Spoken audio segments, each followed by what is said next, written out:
Tu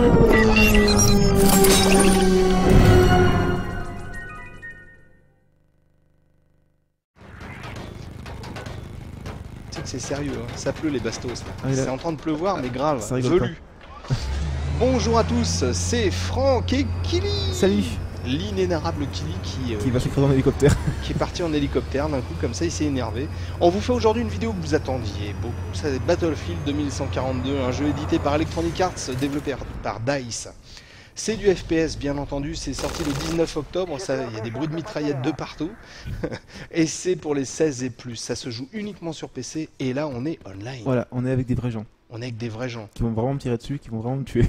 Et qui sont aussi velus, il paraît que Ouais, faut pas plaisanter. Mais en fait c'est toute une communauté en fait qui était déjà présente à l'époque pour la majorité à l'époque de Battlefield 1942. Ouais. Et c'est vrai que celui-ci en fait étant donné qu'il change pas les commandes vraiment, donc c'est des gens qui ont toujours leurs automatismes dans ce jeu-là et qui restent très bons. Donc à ce niveau-là c'est assez compliqué. D'accord. Donc à mon avis tu vas te prendre un pruneau d'ici peu de temps. Ça va pas tarder je pense, oui. Ça va pas tarder. Là pour l'instant tu fais le kéké, il y a personne, mais attends. Oh là, fais gaffe, t'as démarré un truc, je sais pas ce que c'est, casse-toi. En fait là c'est un mode de jeu spécial en fait qui s'appelle le mode Titan. Donc c'est vraiment ce qui différencie cet opus en fait de Battlefield 1942. C'est-à-dire que c'est un mode qui permet de lancer en fait des missiles sur une sorte de vaisseau mère en fait. T'es rentré dans des tubes, excuse-moi. C'est-à-dire que chaque camp a un vaisseau mère. Donc on peut voir en fait c'est l'espèce d'icône bleu et rouge en haut, donc c'est ça, deux grosses icônes. Et ces vaisseaux mères en fait ne peuvent être détruits que via des missiles. Donc il faut prendre des points de contrôle d'où on va lancer des missiles pour détruire le vaisseau mère. Et le grand intérêt c'est qu'une fois qu'on a détruit le bouclier, on peut justement faire un assaut en fait, comme un abordage. Les attaquer, quoi. Voilà, et ces phases c'est vraiment épique, c'est pratiquement homérique. On attaque cette espèce de grosse chose voilà en haut, en montant dans un hélicoptère, en arrivant dedans un peu à l'arrache, et c'est vraiment intéressant. D'accord, donc là, ah oui, toi tu prends carrément un genre de dessert. T'es sûr qu'il était pas avec toi celui-là? Non. Ah, d'accord. Parce qu'en fait il y a un code couleur en fait qui est assez intéressant. Ouais. Peu importe dans quel camp on est, en fait ceux qui sont avec nous sont bleus et les autres sont rouges. D'accord. Donc de ce côté là c'est assez cool. Ah. Je crois qu'il y en a un qui m'en veut. Ouais, tu es en train de te faire tirer dessus avec des grenades. Et donc c'est vrai que c'est un jeu vraiment intéressant. Mais le problème c'est qu'ils ont pas vraiment fait de... Ils ont pas vraiment changé en fait par rapport aux opus précédents. Ils ont pris ce qui avait fait le succès de Battlefield 1942. Ils ont rajouté en fait d'autres petits points qui avaient été intégrés dans Battlefield 2. C'est-à-dire le système de commandement en fait avec les différents ordres, le fait qu'on ait d'avoir vraiment une chaîne de commandement, voilà. Que le commandant commande à son chef de groupe, que le chef de groupe commande après à ses soldats. Et c'est vrai que c'est vraiment intéressant de ce côté-là. Après, ils ont intégré aussi une petite nouveauté assez sympa, c'est la montée en grade en fait qui permet de bloquer divers équipements. C'est-à-dire qu'on commence, on a vraiment ses mitraillettes de base, son casque de base, et plus on monte en grade en fait, et plus on peut gagner par exemple des grenades pour brouiller les signaux des mécas, choses comme ça. D'accord, excuse-moi, il y a des bleus là-bas. Ouais, je vais essayer d'aller les rejoindre. Ouais. Oh, je peux faire un petit groupe. Ça serait sympa. Salut copain. Ouais, alors lui je suis posé mais je vais le suivre. Salut copain Didier. Je vais monter avec lui dans le tank. Donc l'intérêt aussi c'est de pouvoir être à plusieurs dans des véhicules. C'est-à-dire que lui là il a pris le commandement et moi je prends juste le contrôle de la tourelle. Ah ouais, cool. C'est lui qui commande en fait et je peux descendre quand je veux, il n'y a aucun problème. D'accord, et là tu peux tirer par exemple. Voilà, je peux vraiment tirer sur... Ah c'est excellent, c'est excellent. Moi j'aime bien l'ambiance.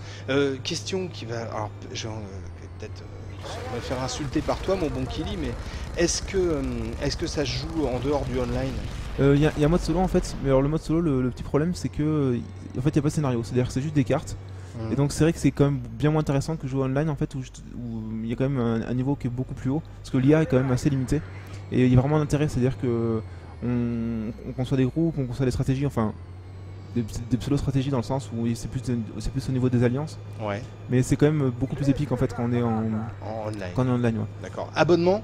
Non, c'est en fait il suffit juste d'avoir une connexion internet et c'est bon. Oh là là, alors ça c'est bien qu'on ait pensé à le dire. Il n'y a pas d'abonnement les gars, et c'est un jeu qu'on trouve à 46,90 € voilà, sur le net. C'est pas super cher. C'est pas excessif. Voilà. Le petit problème c'est qu'effectivement c'est peut-être un petit peu cher dans le sens où c'est plus un gros add-on en fait qu'un nouveau jeu. Mais c'est vrai qu'il y a une ambiance qui est vraiment une ambiance SF qui colle super bien. Ah oui, tu m'étonnes. Les véhicules sont assez originaux, il y a un design qui passe très bien. Musicalement, le peu de musique sont assez cinématographiques, donc ça passe bien. Et non, c'est vraiment intéressant. Le seul petit problème, voilà, ils auraient pu en fait reprendre ce qu'ils avaient fait dans Battlefield 2 Modern Combat en fait sur PS2, dans le sens où même quand on était en mode solo, il y avait une histoire. Donc il y avait vraiment des missions liées à un scénario global. C'est vrai que là du coup ça ampute un petit peu le jeu de cet intérêt là en solo. Ce qui aurait été vraiment un plus, c'est pas forcément vital, mais c'est un plus qui aurait été intéressant à implémenter. Enfin bon, pour toi, de toute façon, c'est quand même une bonne pioche. Voilà, c'est vraiment une bonne pioche. Ouais, ok, bon bah ça c'est cool. T'as noté ça, 15 sur 20, donc une bonne note. Une bonne note, un bon bien, on va dire. Ouais, c'est intéressant quoi. Puis c'est vraiment typiquement le jeu multijoueur qui ramène beaucoup de gens en fait. Ouais. Il y a vraiment une grosse communauté. Il y a pas trop, enfin, ce qu'on appelle les noobs en fait. Il y a pas trop de pardon. Pardon, excuse-moi, je te fais des gestes incroyables parce que je me demande s'il n'y a pas. Voilà. C'est ça, j'avais vu un gros méca qui est pas super sympa. Et donc effectivement, il n'y a pas trop de personnes qui sont en fait trop gênantes. Dans le sens où c'est vrai que des fois, par exemple, je me rappelle sur Battlefield 1942, il y avait beaucoup de gens qui voulaient à tout prix prendre des avions. Et dès qu'on s'approchait de l'avion, ils nous tiraient dessus même si on était dans leur équipe. Ah oui, d'accord. C'était pas vraiment une bonne ambiance, mais là c'est quand même beaucoup. Ah oui, c'était quand intéressant. tu dis c'était pas une bonne ambiance, non, c'était carrément une ambiance pourrie quoi. Ouais, c'est vraiment c'est la course à l'armement. Et là c'est quand même beaucoup plus sympa. C'est-à-dire que il y a vraiment, mais justement, c'est le système de groupe qui amène ça. C'est-à-dire que étant donné qu'on est dans des groupes spécifiques, qu'on veut avoir des points de groupe, du coup on est obligé un peu de prendre sur soi quoi. Ah ouais, non, cool. Et donc là, ça donne envie, franchement ça donne envie. Il y a juste un petit truc sympa, c'est en fait quand on est dans le Titan, on peut avoir accès à des armes assez énormes comme celle-là par exemple. Et en fait là on peut vraiment défendre son Titan avec ses armes massives. Ah oui, carrément. On a une autre qui est assez sympathique, c'est celle-là. Et alors ça, si par exemple il y a des unités en dessous, c'est assez radical. Ça s'appelle l'arrosage automatique. Voilà, ça c'est vraiment radical. Ah ouais, non, c'est... Et ce qui est sympa, c'est qu'on peut donc aussi avoir des invasions. C'est-à-dire que là, je pense dans laquelle il y a des ennemis. Donc ils peuvent arriver en fait par la voie des airs en se posant sur le Titan et ils peuvent envahir le Titan de l'intérieur. Donc ça aussi, il y a vraiment une zone de combat à l'intérieur du Titan quoi. Non, bien. Franchement, moi ça me plaît vraiment. C'est assez rare les FPS, j'aime bien. Franchement, c'est un style de jeu que j'aime bien. Je peux presque te dire que je préfère presque ça au RPG. Ah oui, mais c'est différent effectivement, c'est aussi intéressant. Comment tu voles bien, t'es trop fort. Je vais m'écraser dans pas trop longtemps, mais pour l'instant j'essaie de m'en sortir. Bon. Est-ce que tu veux rajouter autre chose?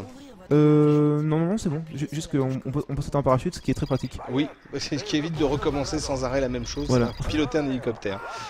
Donc, ça s'appelle Battlefield 2142. C'est Electronic Arts qui a édité, développé par DICE, c'est du FPS. C'est sorti le 19 octobre 2006. C'est déconseillé aux moins de 16 ans. C'est bien sympathique, c'est clair. On meurt quelquefois. Oui, c'est voilà. Même assez souvent. Quelquefois, on se fait tirer dessus. Il n'y a pas d'abonnement, c'est gratos à partir du moment où on a une connexion internet. Le jeu vaut un petit peu moins de 47 €. Et franchement, ça doit défouler pas mal. Ouais, effectivement, c'est vraiment un très bon défouloir. Ouais. Kili l'a noté 15 et c'est vachement bien, ça aussi. Bon, et ben écoute, qu'est-ce que tu veux rajouter? Tu veux rajouter quelque chose? Oh non, je vais aller tuer quelques personnes. Allez, va tuer quelques... sans méchanceté. Non, c'est en toute amitié. C'est en toute amitié. Et ben, on vous remercie beaucoup d'avoir regardé cette vidéo. On vous dit, continuez comme ça. Mangez du hibou. Voilà. C'est très bon le hibou. C'est très bon, je sais pas. Mangez du hibou. Et en attendant de se revoir, on vous fait une grosse bise sur la truffe et on vous dit à bientôt. Ciao, salut à tous. Salut. Oh, c'est vachement bien, c'est la guerre quoi.